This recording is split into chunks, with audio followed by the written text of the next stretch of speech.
Great. Thanks, Melissa. Do you have any other housekeeping before I do the intro? Only that, just to remind everybody that we do have you muted because it's a fairly good sized group.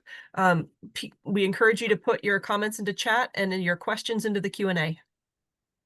Great. And the Q&A is on the bottom menu bar. When you swipe over it, it should appear there for everyone. And of course, the closed captioning is right next to it. We do have a live captioner with us today. And so if you do want to take advantage of the closed captioning, you certainly can. I think that's me then. Thank you everyone for coming and for being here to talk about universal design today. We're really excited internally to talk about this topic. I'm Dawn Kraus. I have the privilege of being the executive director for the Collaborative Summer Library Program, which has been providing summer reading programs in a collaborative way using mostly volunteers since 1987. So we're coming up on 40 years of providing summer reading programming. So we're just very excited to continue to offer these types of webinars that kind of expand our horizons and make us think about different parts of our community that we may not be reaching currently, or how to better reach folks that may already be coming into the library.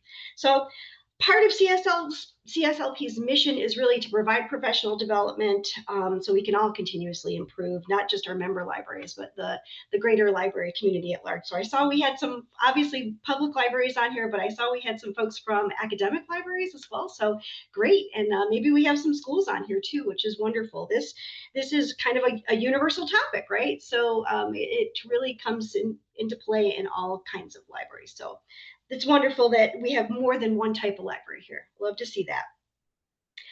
We are going to be using this webinar that Rachel is going to do for us internally as well to train some of our volunteers, especially the folks that help us compile our programming manual every year around our theme.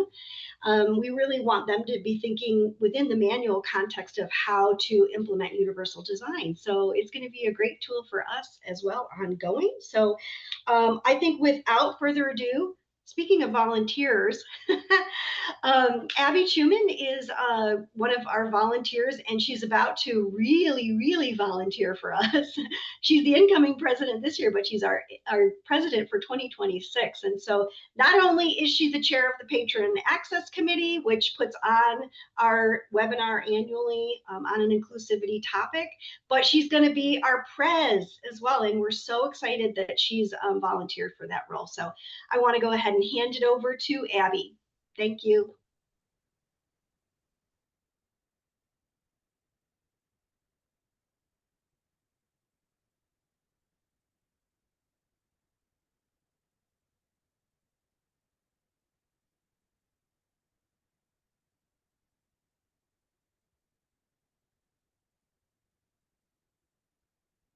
Are we hearing Abby? I am not.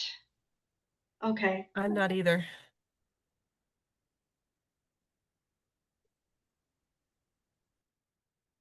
Well, we had her just a second ago when, when we were testing.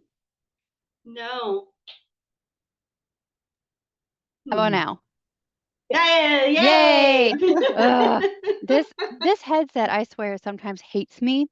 And it says, nope, I'm not gonna do it. I'm not gonna have her talk. Anyways, I'm Abby. I helped put this on because of being the chair of the Patron Access Committee. I don't remember what else I said, but let's just get into it. I'm going to do some housekeeping. I'm going to introduce Rachel, and then I'm going to let Rachel go and tell you about all the awesome things about universal design. So just a little housekeeping. We're going to be learning about universal design, inclusive approaches to public librarianship today. You'll receive a copy of the PowerPoint after the webinar. I'll also link it throughout the chat today. It will also be linked on the CSLP webpage under the professional development page. Closed captioning is available through Zoom should you want it. It's on the bottom bar near the raise hand button. The Patron Access Committee, we support and encourage a broad definition of diversity, and we seek to provide programs and resources that enhance knowledge and encourage the understanding of equity, diversity, and inclusion, which is why we're helping put on this webinar today. And without further ado, I will introduce Rachel Hawkins and I will read her bio. She has worked on the National Core Indicators Project at the University of Kentucky's Human Development Institute. The NCI project investigates how disabled consumers and families feel about the services and supports they receive through home and community-based HCB waiver programs. Before working for HDI, Hawkins was a disability accommodations consultant at the UK Disability Resource Centre, where she supported a caseload of 800 students. Prior to her work at the DRC, Hawkins worked in academic libraries for 16 years, most of which were spent managing a library service desk, supervising and training a large staff of student workers. She has also serves as a part-time instructor in the UK School of Information Science. Hawkins teaches an LIS graduate special topics course that she has titled Disability and Access in Libraries and Information Systems. She is also she's earned an MSLS from UK, a graduate certificate in developmental disabilities from the UK Human Development Institute, and her BA in psychology from Georgetown College. Hawkins previously served on the Project Advisory Committee for IMLS-funded program, Library Services to Patrons with Disabilities, a problem-based learning approach, 2019 to 2021. She has presented at numerous conferences and workshops on topics related to neurodiversity, library services to patrons with disabilities, creating an inclusive academic library, and universal design for learning. While working for UK Libraries, Hawkins created a statewide accessibility in libraries listserv. She created and disseminated a bi-monthly newsletter to share ideas, tips, events, webinars, programs, and other resources related to disability, accessibility, universal design for learning, and inclusion. Please put any questions you may have throughout the webinar into the Q&A section of Zoom. Rachel is leaving time at the end to do a Q&A session, and she will also pause throughout her presentation. If she cannot get to all the questions in the allotted time, I'll try to put them together and we'll see if she can send out a follow-up email. And without further ado, Rachel Hawkins. Thank you so much, Abby. So I'm Rachel and my pronouns are she, her. My visual description is that I'm a white middle-aged woman with blue eyes and blondish long hair. I'm wearing a black shirt with a rose-colored jacket. I just want to start by thanking Abby Truman and the Collaborative Summer Library Program Patron Access Committee for inviting me to talk to you all today. And thank you for being here today. I've got to say, I'm so encouraged that there are so many people here today demonstrating their commitment to better serving the communities. Today, I'll be discussing universal design for learning and how you can apply UDL principles when you begin planning library programming. Utilizing these strategies on the front end will not only save you time later, it will create a more inclusive library experience for all users. So by the end of this presentation, you'll be able to understand the concept of universal design for learning and its principles in the context of your library's instructional programs, apply universal design for learning to programs in your library, and identify your library programs that require UDL principles. The agenda for today's presentation includes a brief overview of universal design in order to build a foundation for understanding universal design for learning. After reviewing principles of universal design for learning, we will delve into learning preferences and how to plan for these preferences, as well as neurological differences when planning library programming. And finally, we'll discuss how to apply UDL principles at your library. So while making physical changes in your library gives you a good start when accommodating people with disabilities, you also need to think about how to develop programs that include people with disabilities. This presentation will help you use universal design for learning in library programming to make your library more accessible and inclusive for everyone. This photo of 4 young adults posing and smiling together on a sunny day is one of many photos throughout this presentation that are provided by the University of Kentucky Human Development Institute's photo library. These photos are under a public domain license. So before we jump into universal design for learning, we need to have a basic understanding of universal design as a foundation. If you haven't already, please pull up the page by clicking on the link in the chat or you can type it in or scan the QR code. The link to the Google Doc is actually a tiny URL. And so for anyone who can't use Google Docs for whatever reason, please send us a private message in the chat and one of our moderators will provide an alternative anonymous way for you to respond. So once you've pulled it up, please briefly answer just the first question. So what do you think universal design is? And this is an anonymous Google Doc, so no pressure.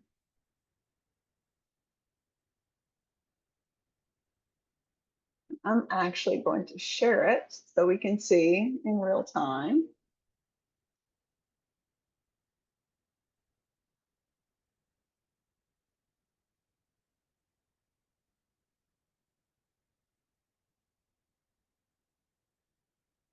And we'll take just a few minutes to look at the responses.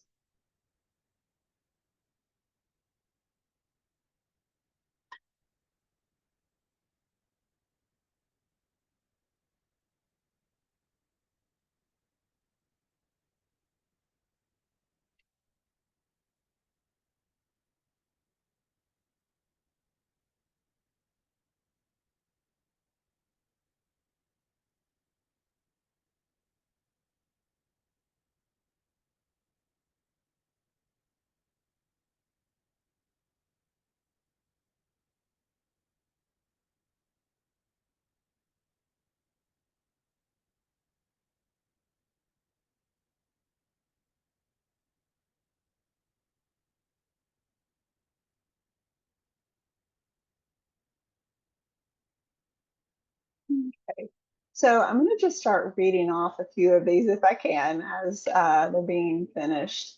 So making sure that your programs, buildings, and interactions with people make them easily accessible. Okay, making spaces accessible to all, building systems in a way that's accessible to everyone, designing with features being universally accessible.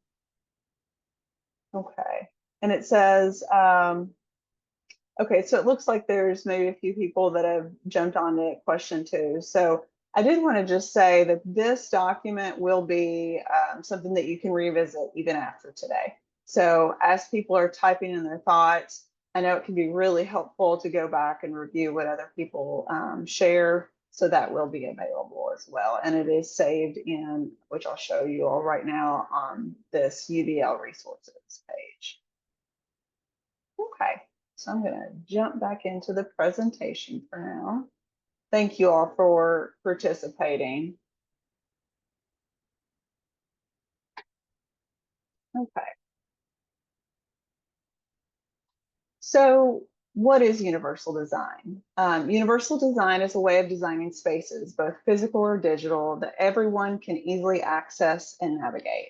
Architect Ronald Mace created the concept of universal design in the 1980s to refer to physical spaces.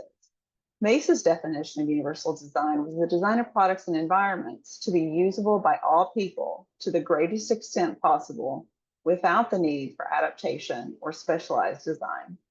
He argued that designing a space that might be accessible for one patron might actually be a barrier for someone else. I like to think of universal design as being proactive. Accommodations are reactive to barriers. Now, that's not to say that individuals will never need accommodations, but universal design, if done correctly, reduces that need for accommodations. So some library examples of universal design are tilting the bottom shelves up so that patrons don't have to kneel or crouch down to the floor to retrieve objects. Another example is if your library has an ADA button that opens the front doors, ensuring it is working and nothing is obstructing it. For example, no parked scooters or bikes blocking access to that button. Another example is to provide patrons with multiple formats of the same material. So that could be audiobooks, books, graphic novels, movies, etc. And finally, ensuring that service desks are at a height where a patron using a wheelchair can access the counter. There are 7 principles of universal design that you can incorporate into your library space. The first is equitable use. Second is flexibility in use. Third, simple and intuitive use. 4, perceptible information. 5, tolerance for error. 6, low physical effort. And 7, size and space for approach and use. So equitable use just means that the design is useful and marketable to people with diverse abilities. Flexibility in use indicates that the design accommodates a wide range of individual preferences and abilities. Simple and intuitive use conveys that the design is easy to understand, regardless of the user's experience, knowledge, language skills, or current concentration level. Perceptible information signifies that the design communicates necessary information effectively to the user, regardless of ambient conditions or sensory abilities. Tolerance for error denotes that the design minimizes hazards and adverse consequences of accidental or unintended actions. Low physical effort conveys that the design can be used efficiently and comfortably with a minimum of fatigue. And lastly, size and space for approach and use indicates that appropriate size and space should be provided for the approach, reach, manipulation, and use, regardless of the user's body size, posture, or mobility. I'm going to share a few universal design library examples that are based on the 7 principles. So incorporate multiple types of seating to accommodate people with different needs and preferences. For example, have chairs and desks that adjust to different heights. Also include soft seating options. And while I recognize the need for flexible seating, like chairs on wheels that are easy to move around, be sure to also have sturdy, stationary seating options too. For example, individuals with balance issues may have difficulty sitting down and getting up from a chair that's on wheels. It could actually cause them to fall. So have chairs with and without arms. People are built in all shapes and sizes, and oftentimes chairs with arms are not built for a larger person. For children's programming, having some flexible seating options like the beanbag chairs, fidget seats, and wiggle seats, like those pictured in this slide, can be very helpful for kids with a variety of needs. Also, use signage that has wording, quickly recognizable symbols, and Braille. One popular example is the directional sign for stairs. Usually there's a word stairs in English underneath a simple flight of stairs. At the entrances to the library, have a space that communicates the library layout along with "You're Here" locators. This is also helpful in the stacks, particularly if for libraries with multiple floors and multiple sections on each floor. Also, consider the placement of power outlets. Avoid power outlets that stick up in the middle of the floor. These can be trip hazards for those with visual impairments or mobility aids. Avoid power outlets behind the bottom bookshelf. We know how much we all depend on our phones and other devices. So ensure that your library users have easy access to power outlets by providing removable power hubs or desk-mounted power strips. And then lastly, allow for the patron to create their workspace. So desks where the patron can change the height at will are also good accessible furniture options. Be sure to design workspaces with enough space so that patrons with mobility issues can easily navigate through that space. Okay, so now if you all can pull up that same Google Doc that we used earlier and answer question number 2. So what are some considerations for accessibility before planning a library program? Think about any barriers the disability community, non-native English speakers, or unhoused people might face attending a program at your library.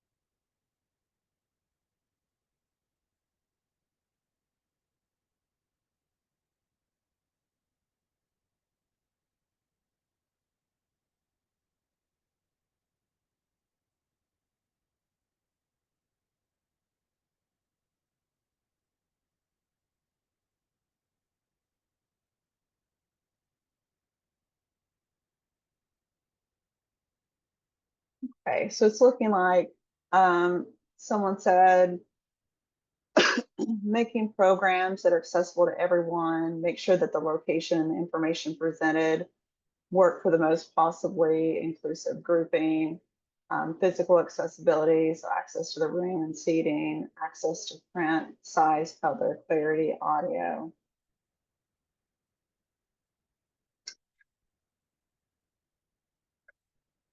Okay, someone is typing something that I'm actually going to be addressing later, so I'm really glad to see this. If the program involves hands-on activities, will people with physical disabilities be able to easily handle any tools required? So we're going to talk about adaptive tools and providing those alongside any typical tools that other users would use. Okay, we'll give it about 30 more seconds.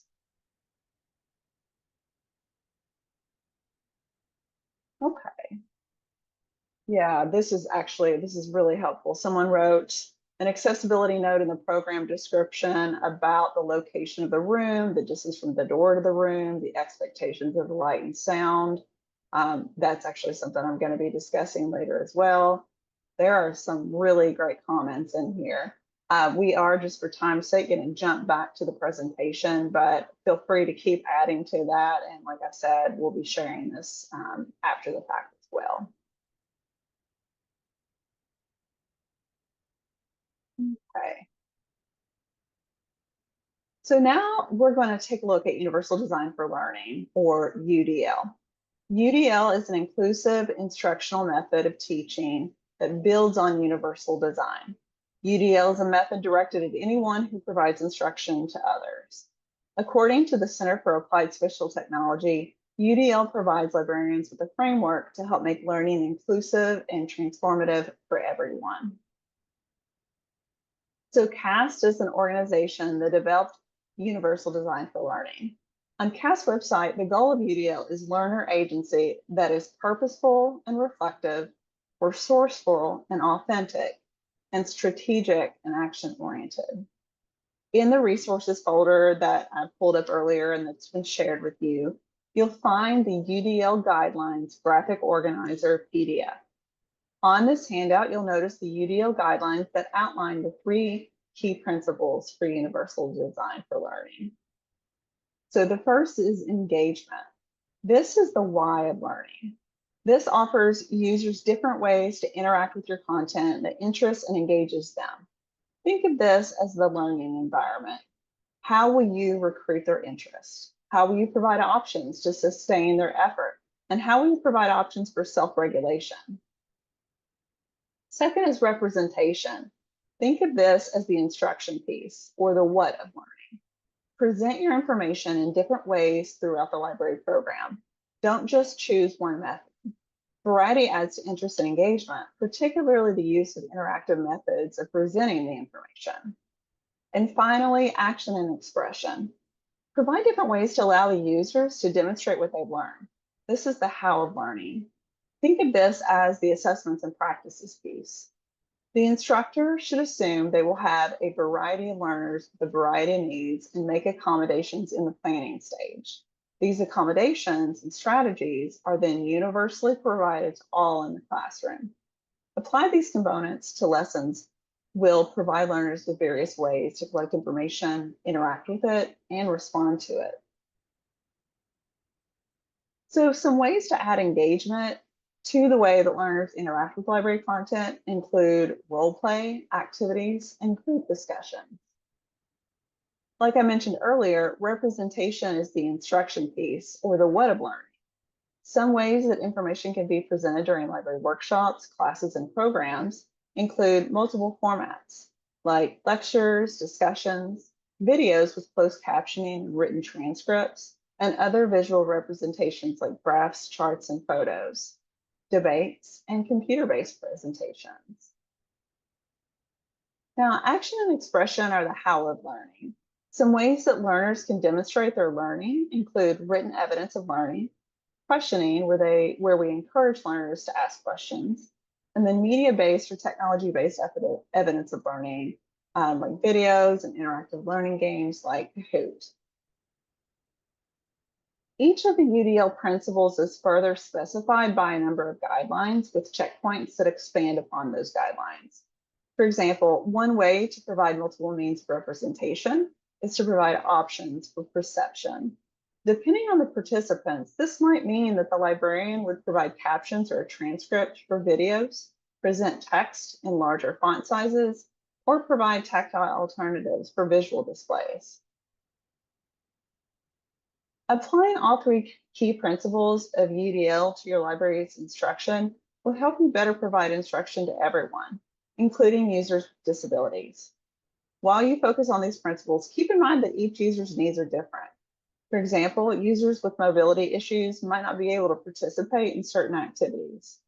Users who have a hard time sitting still need to move and get up during the program or class. Users who have learning disabilities each have different ways that they understand the content. Now, before I move on to the next slide, I do want to pause because I haven't been able to check the chat. I just wanted to see if there's any questions that I need to address. Abby, are we good? I can say we have one question that came in the Q&A. She said, how can we make / get a building an individual room plan for blind people? An individual room plan. So just like the mapping of each room for predictability purposes for navigation.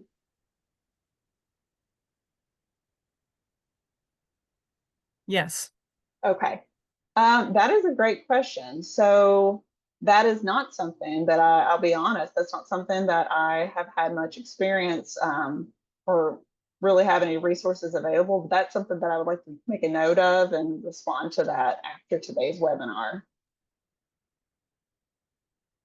I know that can definitely be tricky because a lot of libraries change their furniture, change their layouts over time. And that can be very difficult for several, for different patrons. So any other questions before we move on? It doesn't look like it, so, okay. Hold on, we do have one Okay. that I'd like to read off here. What are some ways to increase accessibility of web content?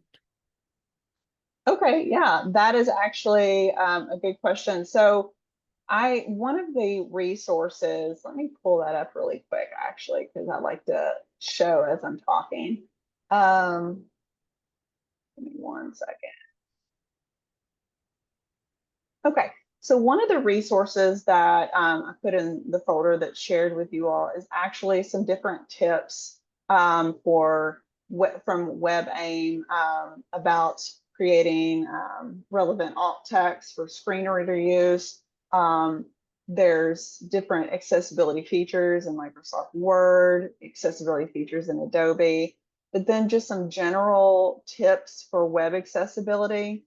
One of the most common barriers that I'm familiar with because of my work when I worked at the Disability Resource Center is I had several students who use screen reading software, and websites were not built with those users in mind. And so it would often navigate, it's reading the navigation of the website, and it wasn't built with the correct use of headers. And so it would jump from one thing to another, and it's not predictable. So using headers correctly and really building websites with those populations in mind, knowing that not everyone's going to be able to visually scan the screen, and they need to be able to rely on tabbing and using different software.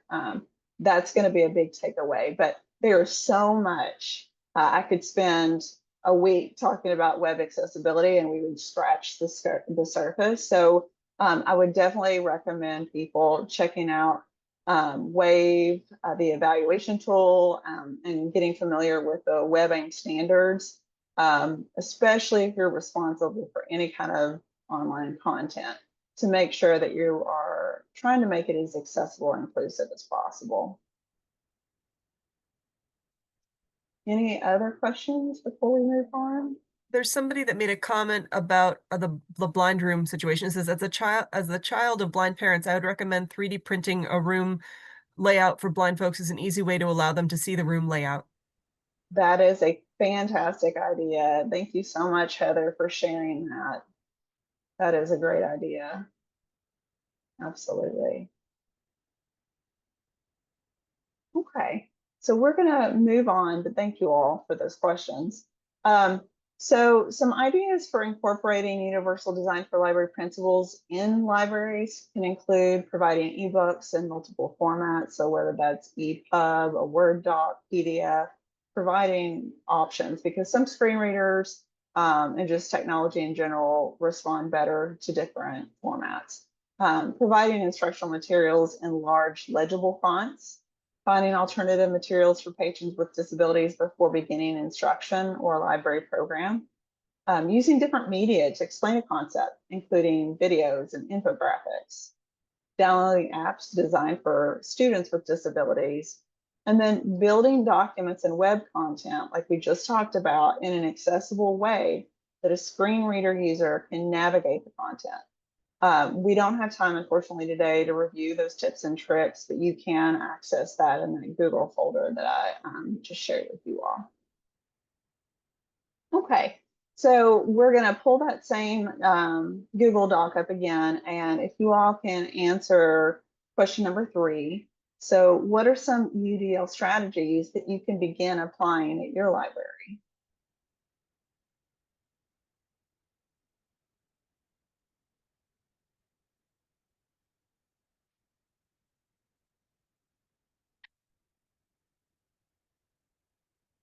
Sorry for the jumping around. I hope that didn't cause anybody any visual disturbances.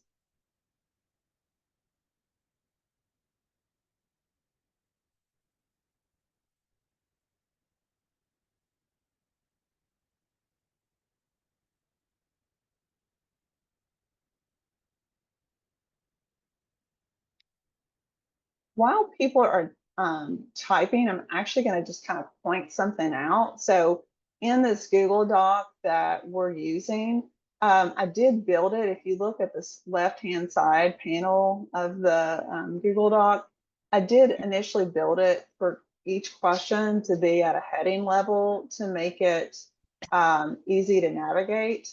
That's something I'll go in and tweak after today's webinar to make it easier for people to read. But that's a tip that I would definitely recommend if you're not used to using headings, rather than using bolding and increasing the font size, actually use headings. And then anything that falls under that heading using normal text. That way that it's someone that is using a screen reader can easily navigate the questions, and they don't have to listen to all of the responses before they go to the next question.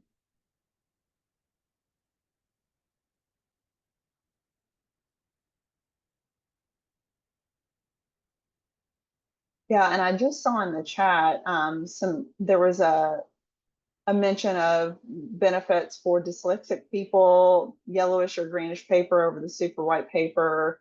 Font size also help people with dyslexic font.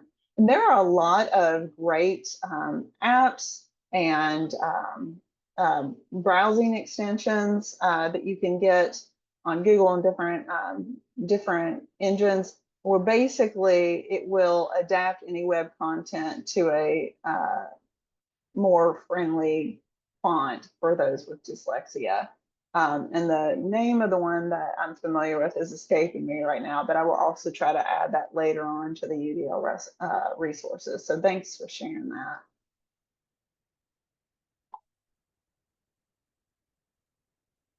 And I will say also, just like when we were talking about how to make things more accessible, using like Arial fonts like that are very easy, universally accessible for people.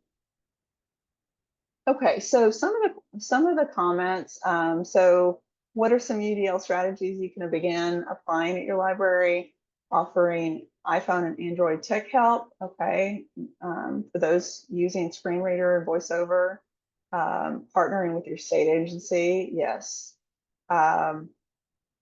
Visual supports, reducing unnecessary barriers, providing sensory considerations, wayfinding. That's definitely a barrier for a lot of people. policies to provide support for people who struggle with taking notes. Okay, so because of the sake of time, I am going to go ahead and move on, but thank you all for your responses. Okay. So we all know that people learn differently. One person might learn better by watching a video or listening to a podcast, while another might learn better by doing, building, or manipulating to create something. These learning preferences may be largely visual, verbal, physical, or logical. Some people call these learning styles, and they identify 7 types. Visual, people who learn by seeing. Oral, people who learn by listening. Verbal, people who learn by speaking or repeating out loud. Physical, people who learn by touching or doing. This is also known as kinesthetic learning. Logical, people who learn by using numbers. Social, people who learn better in groups of people. And solitary, people who learn better by themselves. Learning preferences may also depend on the content being presented. Consider what type of learner you are, or maybe you're a combination. Consider how you might learn and how that might differ from others that you work with. For example, if you want to learn the location of, let's say, Lexington, Kentucky, the best way to teach someone is to show them the location on a map. This isn't because the student is a visual learner, it's because this is simply a good way to teach it in a way that's understandable, unless the student has a spatial or visual disability, in which case you might want to provide a more verbal description. If you want to learn what salt was, the best way to understand it is to taste and hold it, rather than going through a lecture explaining what it is. However, if you want to teach the uses of salt, you would want to show images of different ways people use salt, like flavoring food or melting ice on roads, and explain how these types of salt are different. The way we present information must consider a learner's ability to understand and learn using that particular method of presentation. For example, when presenting information in print or the text on the screen, you certainly want to consider font factors such as size, style, and color contrast in any printed material or presentation for a visually impaired learner. These learners may rely on other senses to pick up other information. A deaf learner would benefit from the information presented visually with closed captioning or printed transcripts rather than auditorily. We all have different styles or preferences for learning different types of content. For example, when learning math and presented with an addition problem, some children prefer manipulating the numbers mentally, while others prefer manipulating objects to arrive at the same answer. When meeting the needs of a member of a disability group, such as the autism spectrum, it's critical to remember that no one learning style fits all cases within that group either. An instructor cannot generalize about how 2 or more people with autism, or any other group for that matter, learn, and must account for those individual differences. So let's briefly talk about neurodiversity, what it is and what it isn't. Neurodiversity is defined as the range of differences in individual brain function and behavioral traits, regarded as part of normal variation in the human population. Neurodiversity holds that there is no normal style of human brain, human mind, any more than there is no one normal race, ethnicity, gender, or culture. Neurodiversity does not equal autism. Instead, neurodiversity equals autism and other diagnoses. Neurodiversity means neurological diversity, which refers to the diversity of human brains and minds and to the idea that it's a natural, valuable form of diversity. Neurodivergent is the word that we use to describe an individual who is not neurotypical. We don't call that person neurodiverse because they are a single individual, but instead we use neurodiverse when we're describing a group of people.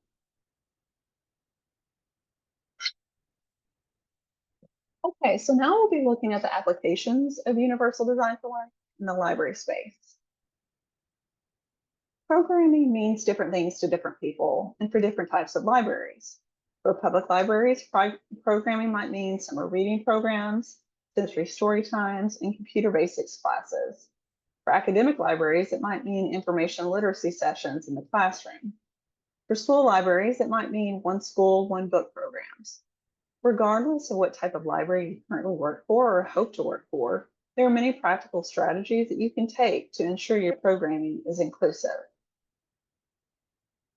Now we'll look at a few examples of library outreach programs and services. First, we have an example from the Fanwood Memorial Library in Fanwood, New Jersey. Daniel Weiss, director of Fanwood Memorial Library, a public library in New Jersey, received a donation from the family in honor of a deceased community member, Monica Reese. The library used the funds to develop the Monica Reese Autism Resources Collection.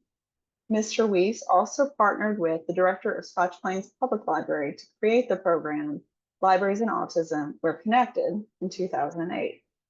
The program helps to raise awareness of autism. We're Connected works nationally to assist library staff with training and strategies to help them provide patrons with an inclusive, welcoming, and accessible library environment. Staff training includes communication and customer service. The library employs individuals on the autism spectrum and other developmental disabilities. Our second example is from an academic library program at the University of Michigan's Tallman Health Sciences Library. Every year, the library hosts a series of events called Investing Ability. These events range from presentations to poster boards to group activities. Each year, Investing Ability has a different central theme. Past years have had themes such as invisible disabilities and hidden stories, honoring student veterans, art and disability, architecture, accommodation, accessibility, and making the most of one's ability. Presenters speak on topics of interest to the broader community, and healthcare workers may earn continuing education credits from their college or institution if they attend the program. Now, the last example is my local public library. I love my library. They have numerous programs available each week, but I wanted to share these 4 specifically. They offer a tween crafternoon beaded weaving program, a Dino Dig storytime and craft for kids, an adults group for watercolor landscape mixed media, and a Discover Aviation History Month event for adults with intellectual and developmental disabilities. On their calendar, they include what to expect, including the time, the location, the audience, including the age group, whether supplies are provided, and whether or not registration is required. This was something earlier that someone typed into the Google Doc that was really a great idea, is just really explaining what to expect of that program. However, I will say I do have a few suggestions I'd like to make. One is to include information on how to request accommodation. So many people with disabilities have learned that programming is not created with them in mind, so they are hesitant to attend. By publicizing on the calendar that patrons can request accommodations by contacting X person, it not only provides them with the opportunity to have their needs met, but it also creates an expectation that people with disabilities are part of the community and that the library expects them to be a part of the program. Many accommodations are inexpensive and can improve the program for all attendees. Some examples might be having a variety of seating options, having a speaker utilize a microphone so that everyone can hear, using automatic captions on a projector behind the speaker, or simply providing adaptive craft tools alongside typical craft supplies. For all the programs mentioned on my slide, supplies were provided, but what it didn't indicate is whether or not they have adaptive and easy grip scissors, digging tools, different size paintbrushes and paint rollers, different size markers, pencils, and pens, and larger beads for those with fine motor issues where precision can be challenging. These supplies are inexpensive and they should be with all the other craft supplies at the event. It shouldn't be required for a library patron to have to declare they have a disability and that they need those adaptive tools. It should be presented with everything else. This normalizes the fact that people have different needs, but ultimately they're all there for the same program. I realize that most libraries lack the funding to provide interpreters at every single program they offer.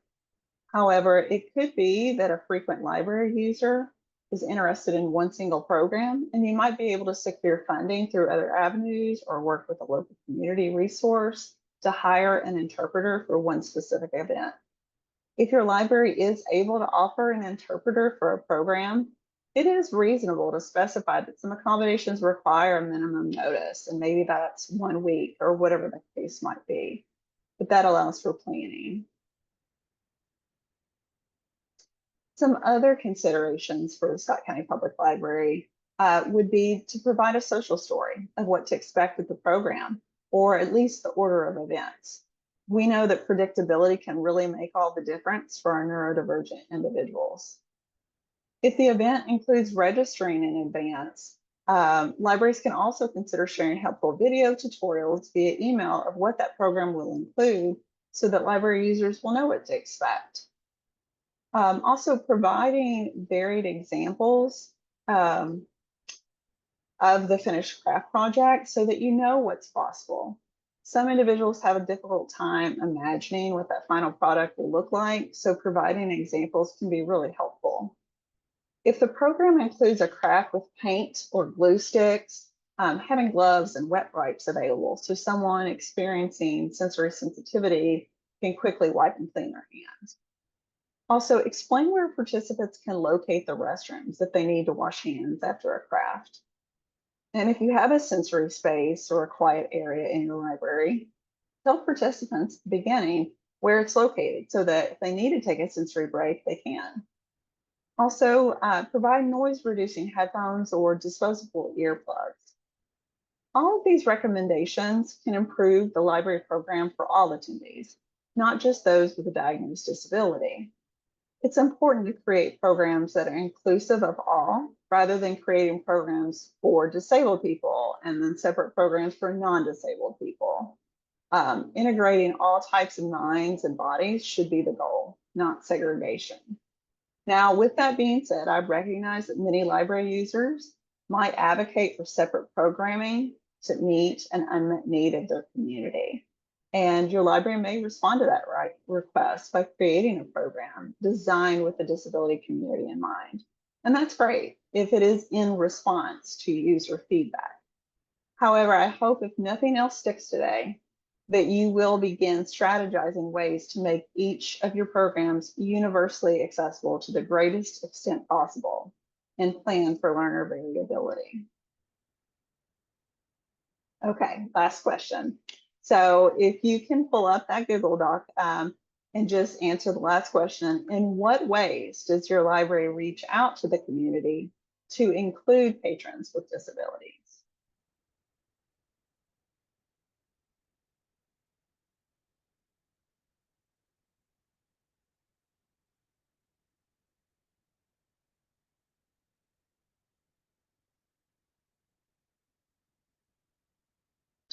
I'm seeing sensory story times.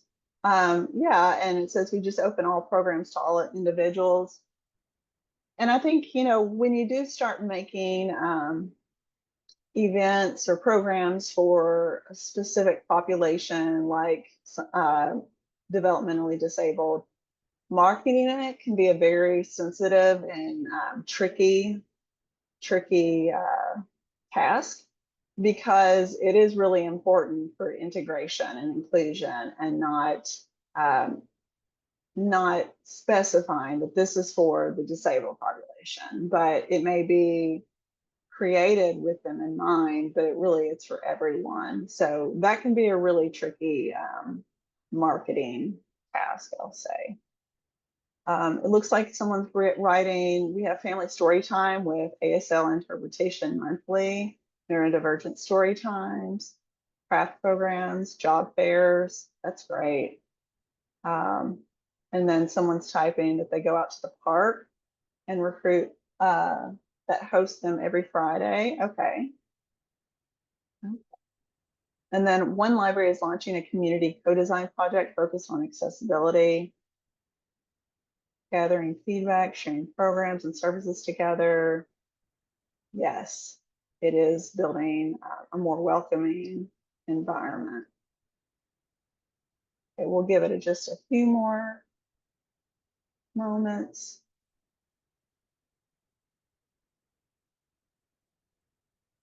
And I will say, like I mentioned earlier, I mean, there may be a group of individuals and their parents that have recognized that they need to have a safe space where they don't have to feel like their children are being watched by neurotypical children and judged. And maybe there are going to be programs that are specific to that audience, but just making sure that when you make those programs, they're in response to the community sharing that as a need, and not just trying to assume that that's something that needs to happen.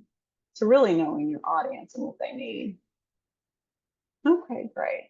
So yeah, feel free to continue to type in that document. And like I said, I'll clean that up and send that out later on.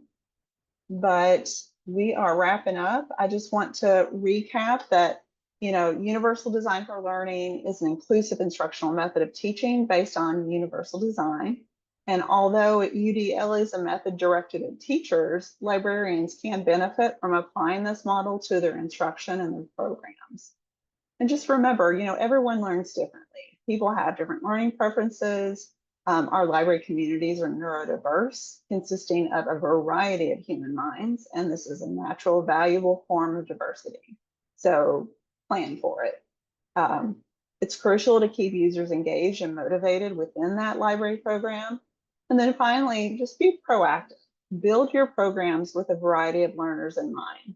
It's going to save you time and stress to plan in advance rather than being reactive to accommodation requests or accessibility complaints. And I'm just, like I said, I'm just so encouraged that so many of you all joined us today to learn more about this. It shows that you're committed to this. And it makes my heart smile. So I really appreciate your great feedback, your great questions. Here are my references, and thank you so much for joining this discussion today. I think we'll open it up for the Q&A. Thanks, Rachel. I think Abby's still having some trouble with her microphone, so I'm going to jump in here. We do have Can you a hear couple. me? Oh yeah, hey, there you go. Yay! Take it away, Abby. You can go ahead, Melissa. I'll let you go. Okay. Okay. Question. What are some ways to improve accessibility of Word documents? Sure, yeah. So what I was going to say is this is actually one of those tips and tricks that I've added to the Google Doc. Let me pull that up real quick and I'll share that again. But one thing I kind of touched on today, really intentionally using headers to make sure that it's navigating correctly. There's lots of brief, let me share this. There's lots of brief video tutorials that make it incredibly user-friendly. Microsoft provides, let's see. Okay, can you all see that now? Okay. Yep. I'm going to make this bigger though. Microsoft provides some great resources, video tutorials to show, how to improve that. Also using bullets as much as possible and sequential lists, that can be incredibly helpful, not using a ton of block text. I mean, I don't know too many people that get jazzed about reading large blocks of text. So really trying to simplify it. Also just using language that is, accessible to people at all different reading levels. Just trying to be clear with your communication. So, but yeah, this is in that resource, so we can share that as well. Okay, and then somebody typed in, reminder, please put your questions into the Q&A so they don't get lost, but one did come into the chat. Can you talk a little bit about PDFs and how they're not accessible unless created in a specific way? Yes, absolutely. So basically, a lot of PDFs that are out there, they're not built with it. Oftentimes it's more of like an image. It's not something that's searchable. It's not necessarily tagged and structured in ways that are logical in the reading order. Let me try to go ahead and click on, well, if I open it, it's not going to actually open, but with one of these accessibility checkers, it will spell out everything that you've done wrong on that PDF. And so it will walk you through and even give explanations of how to correct those issues. Oftentimes, like people use tables, but they don't set the table up correctly. And so it's not reading it in a meaningful way for someone that's using a screen reader. So just being aware of the accessibility checker, checking that before you share that. Also, if there's any images, having alt text that will provide context for it. I did in this document share some different tips for creating alt text, being specific, being brief, providing context, and not saying image of or graphic of, because that's redundant, because the screen reader is going to recognize it's an image. But yeah, with PDFs, there's so many things that can potentially go wrong that make it inaccessible. So ensuring that you're using that accessibility checker is going to be really important. Thanks, Rachel. Question, do you have any vendors that are really good at adaptive tools?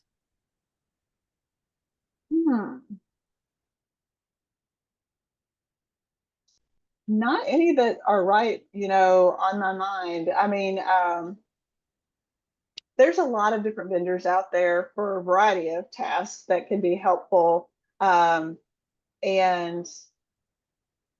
But there is also kind of shortcomings to some of those. So I don't really like promoting that a lot because unless I've used it extensively, I don't want to make a recommendation for something if I don't know how it's going to respond in all situations, if that makes sense.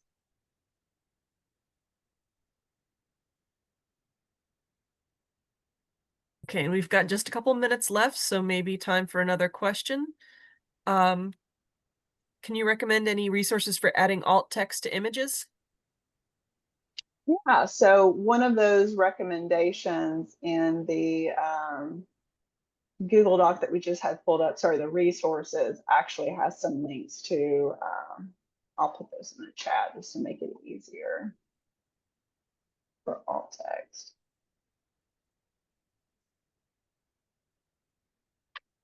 Put that in the chat.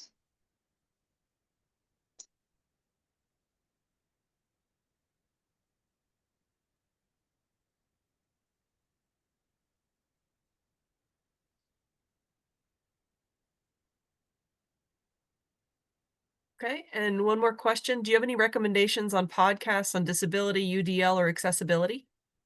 Absolutely. So this is actually, I was talking about this earlier, but in the class that I teach, I have an assignment where I have each of the students write a review of 2 different podcast episodes and kind of compare those two. And the podcasts have to be written by and created by an individual with disability. So I'm going to actually put these all in the chat, see if it copies those URLs. But it did not copy the URL, but I'm going to list the titles. So Think UDL is a fantastic podcast. I was actually fortunate enough to get to be on Think UDL about a year or 2 ago.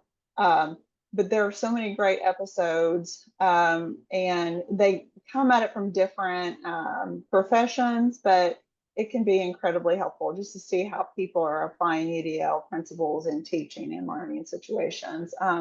Also, Access All, Disability News and Mental Health, Disability Visibility Podcast, the Accessible Stall Podcast, and Down to the Struts Podcast. And people are typing some suggestions into chat also. So Blair likes the podcast Black and Dyslexic, and Casey Smith likes one example is 99% Invisible. Thank you all for sharing those. I'm going to add that to my list too. We've just got 1 minute left. Christiane says your state library might be able to provide recommended vendors and or tools. And we have some programming gaps in trying to assess what specific needs people may have with regard to inclusive programming. Do you have any recommendations for doing a needs assessment survey? Yes, actually, last week, this was something that we were doing in the class that I teach, talking about community needs assessment. So Project Enable, that was referenced earlier when you all were reading my bio, they have some great resources on their website. I'm going to actually type Project Enable in the chat box, but they have some like resources to really explain where to start with doing a community needs assessment. If I can get that URL, bear with me.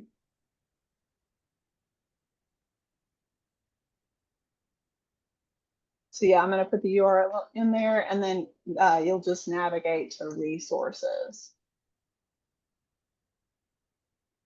Thanks, Rachel. I don't see any other questions that have come in, and we are at 3:01, so we want to respect everybody's time. But Rachel, thank you so much.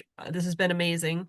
And thanks for everybody for attending. We will be posting the recording on our website along with all the resources. So stay tuned for that. We'll be sending you an email. Thank you all so much. This was a great conversation. I love all the feedback and the questions.